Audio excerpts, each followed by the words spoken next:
So what we basically do, we integrate biosensors into wound dressings for wound monitoring and finally wound care by using technologies like chemosensing or biosensing and optical imaging.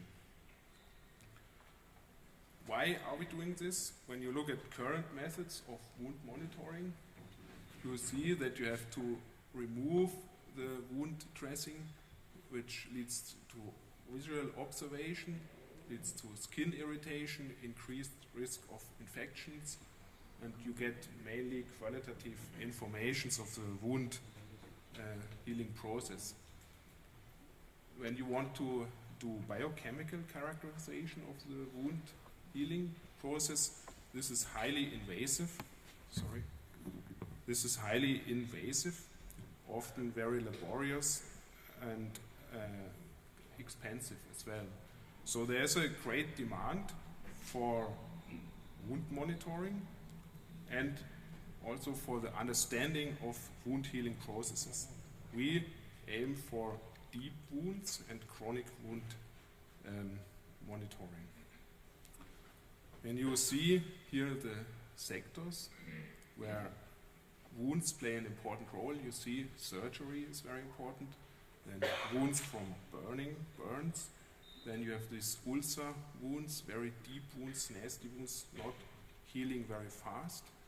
And when you look at the restraints and drivers of these technologies, you find that the restraints are reluctance in the adoption of new technologies, unfavorable reimbursement scenarios in the heads of the decision makers sometimes in the medtech industry, but the drivers are clearly the rise in the aging population, rise in chronic diseases, technological advances in active wound care, and for Switzerland we see also beneficial input for the Swiss textile industry, which is traditionally very strong, and the technology transfer of chemical and life sciences and engineering sciences. So we aim for a 12 billion worldwide market. So far it's only 1% of this industry, this market. Again, to our final system. We want to monitor wounds, as I said, deep and chronic wounds. These wounds, they secrete a wound secret which contains biomarkers. This can be proteins or metabolites, which are key indicators of the state of the wound. Those we want to monitor with biosensors based on fluorescence lifetime imaging.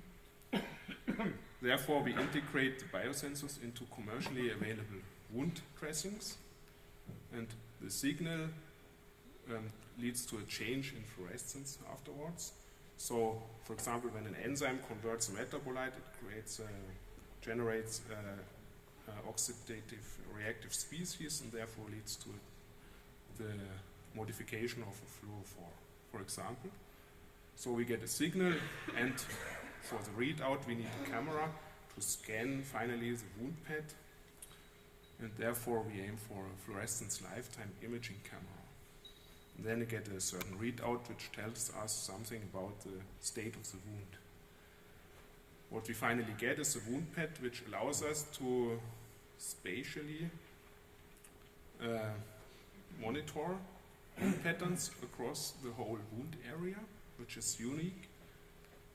And what is expected as a result is a robust wound dressing with integrated biosensors, with a good linearity of the sensing modules, and a detection system with high resolution.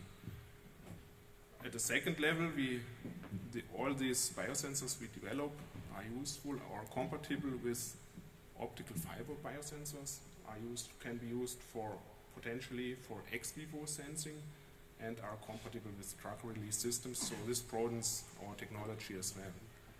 The consortium, this is my last slide, is organized like this. Coordinator is Brad Nelson and from the IRIS Institute. Then we have the two EMPA laboratories in St. Gallen. So this is the EMPA laboratory for bioactive surfaces. This is the EMPA laboratory for protection and physiology. We care about the enzymes, biosensors integration into polymers. Microsystems integration is done by Brett Nelson, fluorescence lifetime imaging by CSEM Stefano Cataneo, and the in vivo testing is done by the Animal Hospital in Zurich under the lead of Brigitte von Reichenberg. Thanks for your attention. Thank you, Michael.